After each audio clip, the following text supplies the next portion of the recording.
Hello बच्चों, कैसे हो आप लोग? क्या चल रहा है? आप लोगों की पढ़ाई कैसे चल रही है? प्रिपरेशन कैसे चल रहा है? अब तो क्लास जो बच्चे 11th में आ गए हैं, जो बच्चे 10th के बोर्ड का रिज़ल्ट का वेट कर रहे हैं, अब उनको क्लास 11th की पढ़ाई शुरू कर देनी चाहिए। तो इस क्लास 11th के स्टैंडर्ड के हिसाब से जो पहला चैप्टर है some basic concepts of chemistry, उस some basic concepts of chemistry में आज जो हम लोग टॉपिक उठाने वाले हैं बेटा, उस टॉपिक का नाम है वॉल्यूमेट्रिक कैलकुलेशंस।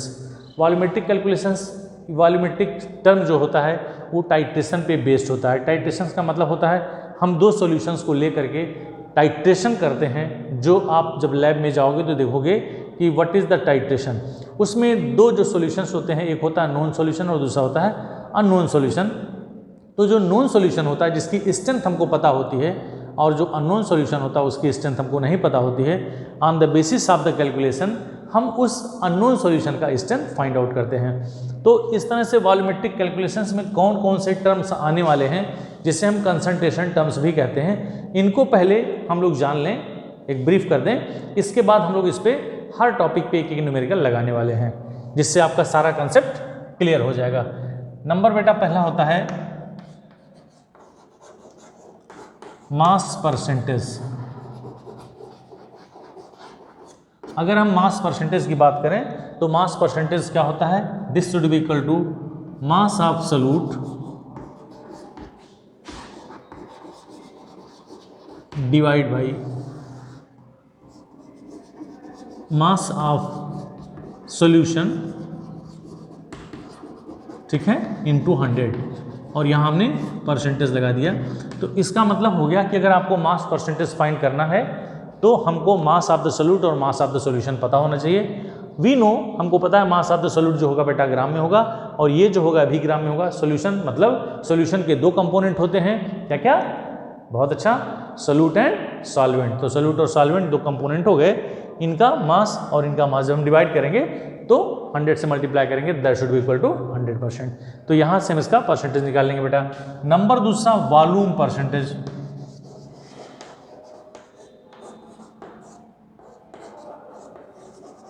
वॉल्यूम परसेंटेज कैसे फाइंड करेंगे? Any idea? जैसे यहाँ मास परसेंटेज था, बिल्कुल उसी तरह से volume percentage. Here we have taken, हमने यहाँ मास लिया था सॉल्यूट का और मास लिया था सॉल्यूशन का। अब यहाँ हम वॉल्यूम लेंगे सॉल्यूट का और वॉल्यूम लेंगे सॉल्यूशन का। वॉल्यूम का मतलब हो गया कि दैट वॉल्यूम मीन्स जो कंपोनेंट हैं सॉल्यूट और सॉल्वेंट वो दोनों लिक्विड फॉर्म में हैं। तो लिक्विड फॉर्म में होंगे तो क्या होगा? Volume of solute divide by volume of solution, volume of solution, ठीक है, और इनटू 100 हम करेंगे। ये ध्यान रखेंगे कि यहाँ हमने इसको किस में लिया था बेटा? इन ग्राम, और ये भी ग्राम में था। और ये क्या होगा? इन मिलीलीटर, और ये भी क्या होगा? इन मिलीलीटर। ये ध्यान रखेंगे, दोनों ही मिलीलीटर में होंगे। तो हम वॉल्यूम परसेंटेज फाइंड कर लेंगे। तो अगर वॉल्यूम परसेंटेज निकालना हो किसी सॉल्यूशन का तो आपको उस सॉल्यूट का वॉल्यूम पता होना चाहिए और आपको उस सॉल्यूशन का वॉल्यूम पता होना चाहिए। दोनों को डिवाइड करेंगे, 100 से मल्टीप्लाई करेंगे तो then it will give the percentage. Number तीसरा क्या होता है? नंबर तीसरा होता है बेटा ग्राम पर लीटर कंसंट्रेशन। क्या होता है? ग्राम पर लीटर कंसंट्रेशन।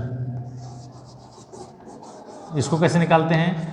देखो ये सब याद करने की जरूरत नहीं बेटा, जैसे नाम दिया गया है बिल्कुल इसी तरह से, बहुत आसान है। कैसे फाइंड करेंगे? ग्राम पर लीटर। हाँ बहुत अच्छा, वेरी गुड वेरी गुड। ग्राम पर लीटर का मतलब 1 लीटर में उपस्थित ग्राम। तो हमें कह सकते हैं mass of solute, mass of solute in gram. ये ध्यान रखेंगे, जो सॉल्यूट होगा उसका मास ग्राम में होगा, divide by volume of solution, volume of solution. ये किस में होगा बेटा? इन लीटर में, ये लीटर में होगा। तो इसीलिए हमने कहा mass of the solute should be in the gram, और जो वॉल्यूम होगा सॉल्यूशन का वह लीटर में अगर है तो मास of solute upon volume of the solution. तो इसका जो कंसंट्रेशन होगा इसको हम ग्राम पर लीटर कंसंट्रेशन के नाम से जानते हैं, ठीक है। नंबर नेक्स्ट बार आती है, नंबर नेक्स्ट बारी आती है बेटा मोलरिटी की। इसको हम m से रिप्रेजेंट करते हैं। m इज इक्वल टू होता है number of moles present in 1 litre of the solution.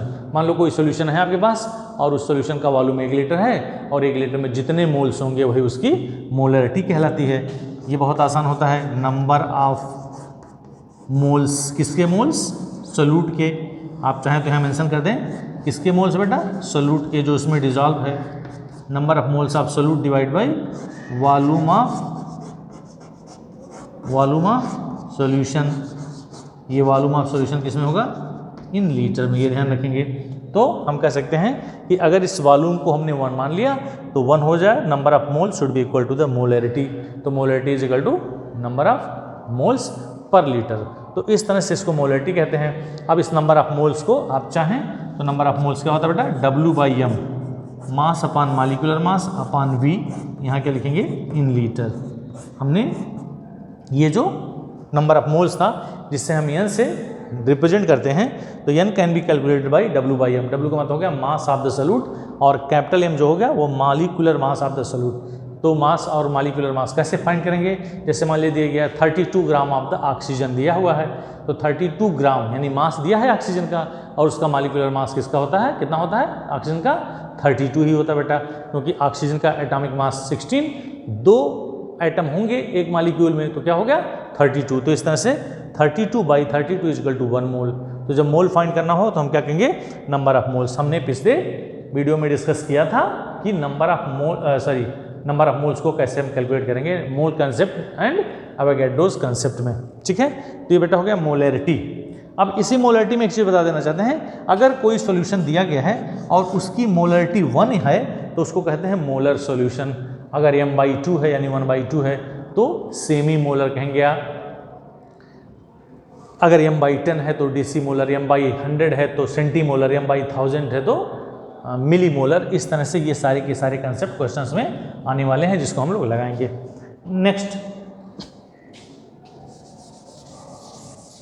Molarity के बाद अगली बारी आती है मोलैलिटी की। ये सारे कंसेप्ट, सारे जो टॉपिक हैं बेटा, सारे टॉपिक इस न्यूमेरिकल में कवर होंगे।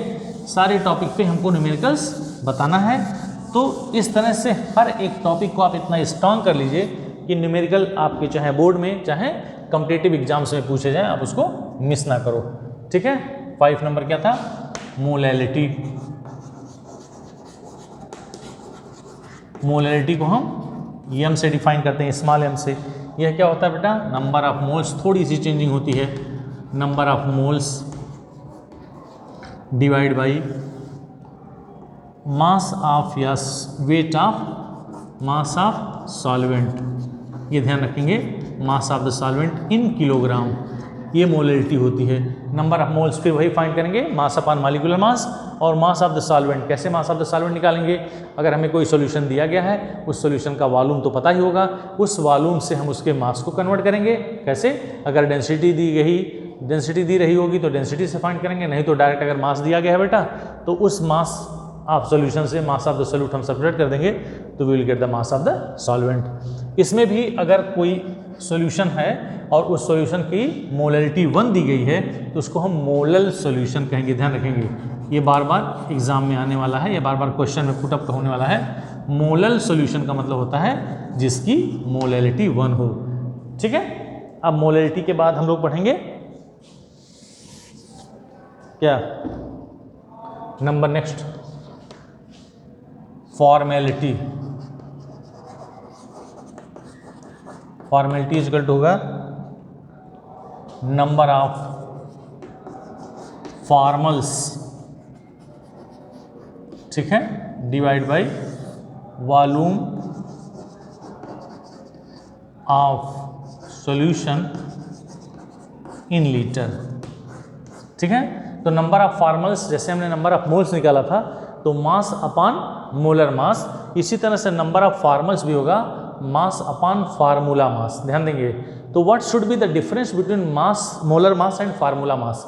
ये ध्यान रखेंगे कि मोलर मास और फार्मूला मास मतलब इसमें, और अगर हम यहाँ लिख दें R, यहाँ लिखेंगे number of moles, number of moles, तो बेटा नंबर ऑफ मोल्स अपॉन यहाँ लिखेंगे वॉल्यूम इन लीटर। ये क्या होगा? ये किसकी वैल्यू हो गई? ये मोलरिटी की वैल्यू हो गई, और ये हम फॉर्मेलिटी निकाल रहे हैं। तो number of moles upon volume in litre, number of formals upon volume in litre. तो इन दोनों में क्या अंतर होगा? Number of moles mass upon molecular mass और number of formals is equal to mass upon formula mass. तो molecular मास भी तो फार्मूला मास ही होगा, लेकिन ये आप जान लें कि जो फॉर्मेलिटी होती है this is for ionic substance, ये ध्यान रखेंगे। जो फॉर्मेलिटी निकलेगी वह केवल और केवल आयनिक सब्सटेंस की निकलेगी। मैंने आपको बता दिया कि आयनिक सब्सटेंस मान लिया हमने NaCl का लिया और दूसरा कंपाउंड सपोज हमने लिया था कैल्शियम कार्बोनेट CaCO3, ठीक है ना। तो कैल्शियम कार्बोनेट या sodium carbonate many more are there. तो इस तरह से ये आयनिक कंपाउंड हो गया। तो अगर हम आयनिक कंपाउंड का कैलकुलेशन या कंसंट्रेशन निकालते हैं तो उसको फॉर्मेलिटी बोलेंगे, लेकिन कैल्शियम कार्बोनेट का निकालेंगे तो उसको हम मोलरिटी बोलेंगे। तो इसलिए ध्यान देंगे कि formality means for ionic substances. हो गया बेटा। अब हम नंबर नेक्स्ट 7 पॉइंट नॉर्मेलिटी पढ़ेंगे। नॉर्मेलिटी क्या होता है बेटा? इसे हम N से रिप्रेजेंट करते हैं। N होता है number of gram equivalents, number of gram equivalents upon volume of solution, volume of solution in litre, ठीक है ना। तो number of gram equivalents upon volume of solution, इसी को निकालने में बच्चों को परेशानी होती है, इसलिए ध्यान देंगे कि नंबर ऑफ ग्राम इक्विवेलेंट्स आप कैसे निकालने वाले हो। तो नंबर ऑफ ग्राम इक्विवेलेंट्स क्या होता है बेटा? This can be written as mass upon equivalent mass, mass upon equivalent mass, इसी को ही हम ग्राम इक्विवेलेंट्स बोलते हैं upon volume of the solution in litre. ये ध्यान रखेंगे। तो अगर हमको नॉर्मेलिटी की वैल्यू फाइंड करनी है तो नॉर्मेलिटी क्या होती है बेटा? यहाँ से देखेंगे, अगर हम इस नॉर्मेलिटी को यहाँ दिखाना चाहें तो N is equal to mass W equivalent mass E और V को अगर हम मिलीलीटर में लेते हैं तो V by 1000, this 1000 is indicating, यह बता रहा है कि वॉल्यूम मिलीलीटर में लिया गया है। तो यहाँ से जब हम जो वैल्यू फाइंड करेंगे वो दिस इम्प्लाइज क्या हो जाएगा? W is equal to NeV upon 1000। यहाँ से हमको एक फार्मूला मिल गया जहाँ से हम नॉर्मेलिटी फाइंड करेंगे, W is equal to NeV upon 1000, ठीक है। तो इस तरह से नॉर्मेलिटी हम इस फार्मूले से फाइंड आउट कर सकते हैं। W is equal to NeV upon 1000। ध्यान देंगे क्या हो गया? W is equal to NeV upon 1000। तो ये बेटा हो गया नॉर्मेलिटी। अब इसी में एक और कंसेप्ट फिर से इसको जान लेंगे कि यह जो E फाइंड करने वाला होगा, अगर हमको E फाइंड करना है तो E कैसे फाइंड करेंगे? E is equal to molecular mass, जिसका भी निकालना हो, जिसका भी आपको इक्विवेलेंट मास निकालना हो, molecular mass upon N factor, ये ध्यान रखेंगे। E को क्या कहेंगे? निकालेंगे equivalent mass is equal to क्या हो जाएगा? Molecular mass upon N factor. N factor क्या होगा? अगर कोई एसिड है तो उसकी बेसिसिटी होगी, अगर कोई बेस है तो उसकी एसिडिटी होगी, अगर कोई साल्ट है तो उसका पॉजिटिव वैलेंसी होगा, अगर कोई ऑक्सीडाइजिंग एजेंट या रिड्यूसिंग एजेंट है तो नंबर ऑफ इलेक्ट्रॉन्स लॉस्ट या नंबर ऑफ इलेक्ट्रॉन्स गेन्ड होगा। तो इस तरह से N फैक्टर जैसे जैसे न्यूमेरिकल्स में आएगा हम लोग उसका डिस्कशन करेंगे बेटा। आइए इसी में अब एक लास्ट बचा हुआ जिसे हम कहते हैं बेटा मोल फ्रैक्शन। वो भी एक तरह का क्या है? कंसंट्रेशन टर्म है which is use into the volumetric analysis. आइए देखें, नंबर ऑफ मोल्स क्या कहता है? Number of moles, sorry mole fraction जो भी पॉइंट था, मोल फ्रैक्शन, इसको हम काई से, ये एक्चुअल में एक्स दिखाई देता है बट इसको काई बोलते हैं। काई बनता कैसे बेटा? ऐसे, this is known as the chi. तो ये ऐसे ही है, इसको हम काई बोलेंगे। तो मोल फ्रैक्शन जो होता है ये मोलों का एक रेशियो होता है। Mole fraction is equal to, जैसे किसी सॉल्यूशन में जितने भी कंपोनेंट हैं उस कंपोनेंट को क्या कहते हैं? उसके जितने भी पार्ट हैं उसको कंपोनेंट कहते हैं। जैसे मान लो किसी सॉल्यूशन में सोल्यूट हो गया, सॉल्वेंट हो गया, तो ये बाइनरी सॉल्यूशन हो गया, इसका मतलब इसके दो कंपोनेंट हैं और उन दोनों कंपोनेंट को हम दोनों कंपोनेंट का अलग अलग मोल फ्रैक्शन फाइंड कर सकते हैं। तो मोल फ्रैक्शन काई is equal to moles of या नंबर ऑफ मोल्स ऑफ किसका। अब आप निकालोगे मोल फ्रैक्शन काई, यहाँ हम लिखेंगे मोल फ्रैक्शन ऑफ सोल्यूट। अगर हम सोल्यूट का मोल फ्रैक्शन निकालते हैं बेटा तो इसको B से रिप्रेजेंट करते हैं, number of moles of solute, ठीक है, divide by number of moles of solution. Solution का मतलब होगा इसमें जो कंपोनेंट होंगे सोल्यूट और सॉल्वेंट। तो ये 1 2 भी ले सकते हैं, AB भी ले सकते हैं, ABC वॉटेवर जितने भी कंपोनेंट हम लेंगे। लेकिन जनरली अगर हम कोई सॉल्यूशन बनाते हैं तो first we should take solvent. तो सॉल्वेंट को हम हमेशा A से बेटा रिप्रेजेंट करते हैं और बाद में जो सोल्यूट मिलाते हैं उसको हम B मान लेते हैं, इसलिए हमने यहाँ काई B लिखा था। काई B का मतलब हो गया मोल फ्रैक्शन ऑफ सोल्यूट। तो number of moles NB, moles को हम N से डिफाइन करते हैं अपॉन मोल्स ऑफ सॉल्यूशन यानी NA plus NB, NA plus NB, ये वैल्यू हो गई काई B की, ठीक है। काई B का मतलब हो गया mole fraction of solute, mole fraction of solute is equal to chi B sorry NB upon NA, chi B is equal to NB upon NA plus NB की। इसी क्रम में अगर हमको सॉल्वेंट का निकालना होता तब क्या करते, मोल fraction of solvent, mole fraction of solvent. अगर सॉल्वेंट का निकालना होता तो अभी भी मैंने आपको बताया है इस सॉल्वेंट को हम क्या बोलते हैं, A मान लेते हैं। तो काई A इज इक्वल टू हो जाएगा बेटा NA यानी इसके मोलों की संख्या डिवाइड बाय मोलों की संख्या किसके, सॉल्यूशन के। तो इस तरह से mole fraction of solvent is equal to moles of क्या, solvent upon moles of solvent plus moles of the solute. तो इस तरह से इतने सारे टर्म्स हम यूज करने वाले हैं इस वॉल्यूमेट्रिक कैलकुलेशंस में। तो आइए देखते हैं हम एक एक न्यूमेरिकल सारे टॉपिक पे लगाएंगे कि उसका कैसे हम न्यूमेरिकल सॉल्व कर सकते हैं। तो इसमें जो मेनली क्वेश्चन पूछता है normality, molarity, molarity, mole fraction या फॉर्मेलिटी पे भी क्वेश्चंस पूछता है या ग्राम पर लीटर में कंसंट्रेशन पूछता है। तो चलिए हम कवर करते हैं सारे टॉपिक। तो we will see one question from each topic. देखिए हमने यहाँ 2 क्वेश्चन लिखा हुआ है, दोनों ही उसी वॉल्यूमेट्रिक एनालिसिस पे है। पहला कह रहा है, ये क्वेश्चन कह रहा है 4 gram of NaOH are dissolve in 200 centimetre cube of water, find the molarity of the solution. जो दिया है पहले उसको लिखेंगे 4 ग्राम यानी small w equal to 4 gram NaOH।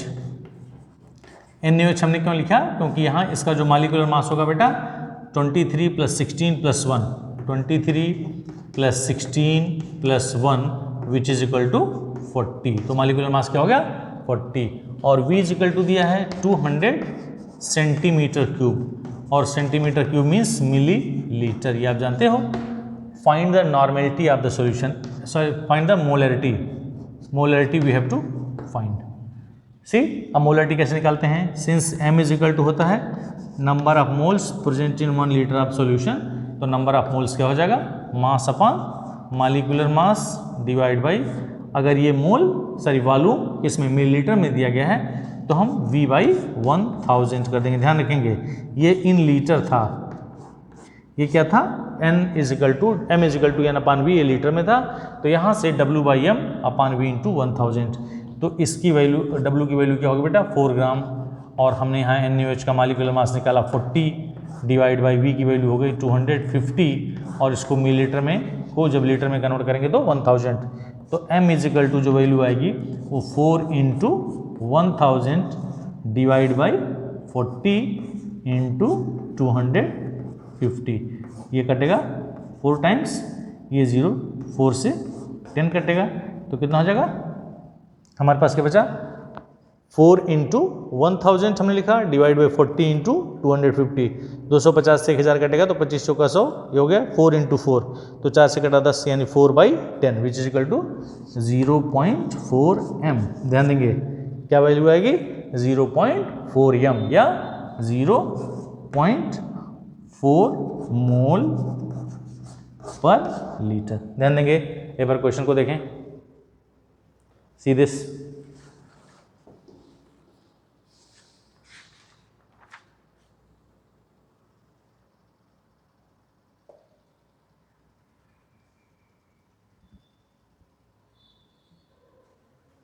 Scene. देखो ध्यान से, यहाँ क्या हो गया, I have written here 4 gram of NaOH dissolve in 250 centimetre cube of this one. यहाँ 200 सेंटीमीटर और हमने वैल्यू में 250 कर दिया है, तो इसको क्या करो बेटा, 250 कर लो और यहाँ 250 कर लो और यहाँ 250, तो calculation will be 0.4 m। In question it was given 200 centimetre cube but by mistake I have written 250, तो इसको कन्वर्ट कर लो, 250 सेंटीमीटर क्यूब कर दो, तो इसको 250 अगर करोगे तो 0.4 मोल पर लीटर हो जाएगा। तो इस तरह से इसका आंसर हो जाएगा। ठीक है, आइए देखते हैं second one. Calculate the mass of the sulphuric acid present in the 250 centimetre cube of the semi normal solution. इसका सॉल्यूशन क्या होगा, हमको क्या फाइंड करना है, मास of the semi normal solution. Semi normal का मतलब हो गया नॉर्मेलिटी शुड बी गिवन, तो हमको पता है बेटा क्या क्या दिया है, mass, calculate the mass, small w we have to find, capital M की जो वैल्यू होती है, मॉलिक्यूलर मास कितना होगा, H2SO4 का 2 + 32 + 64 विच इज इक्वल टू 98। तो अगर हम इसके लिए क्या निकालेंगे, V की वैल्यू दी गई है 250 सेंटीमीटर क्यूब, या इसी को हम 250 मिलीलीटर। बेटा यही दिमाग में था इसलिए उसने हमने वैल्यू पुट कर दिया। तो अब हमको पता है ये इसकी वैल्यू हो गई, E इज इक्वल टू क्या होता है, इक्विवेलेंट मास यानी molecular mass upon n factor. ये क्या होगा, n फैक्टर। n फैक्टर की वैल्यू क्या हो गई, मॉलिक्यूलर मास हो गया 98 और ये एसिड है। एसिड क्या होता है बेटा, it is dibasic acid. Sulphuric acid का जब आयोनाइजेशन होगा तो 2 H डिस्प्लेस होगा, तो यहाँ 2 से डिवाइड करेंगे तो हो गया 49। अब हमको पता है फार्मूला, अभी भी मैंने बताया है, W is equal to NeV upon 1000। ठीक है, N की वैल्यू दी गई है कि ना, सेमी नॉर्मल मतलब 1/2, नॉर्मेलिटी दी गई है 1/2, E की वैल्यू हो गई 49 और V की वैल्यू है 250 और नीचे हमने क्या किया था बेटा 1000। करेक्ट, ये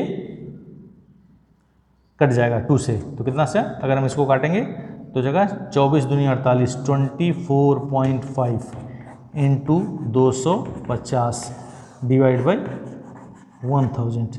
ठीक है, ये 245 गुणे 25 हो जाएगा। अगर हम इसको सॉल्व करें तो 25 25 125। ठीक है, 125 यानी 12 कैरी और 25 चौका 100 112, 11 कैरी और 25 दूनी 50 और 10 60 1 61, इतना अपॉन 1000। तो ये W की वैल्यू क्या हो जाएगी बेटा, 6.125 ग्राम। इस तरह से ये जो वैल्यू आई ये क्या आएगा, आपका आंसर होगा W is equal to 6.125 gram. I hope it is visible, yes या नो, गुड वन। ठीक है, तो ये 2 क्वेश्चंस हम लगा लेंगे, जैसे पहला था मोलरिटी पे और दूसरा क्या था नॉर्मेलिटी पे, तो इस तरह से हम न्यूमेरिकल्स लगाएंगे। अब इसी क्रम में हम आगे दूसरा क्वेश्चन लगाएंगे।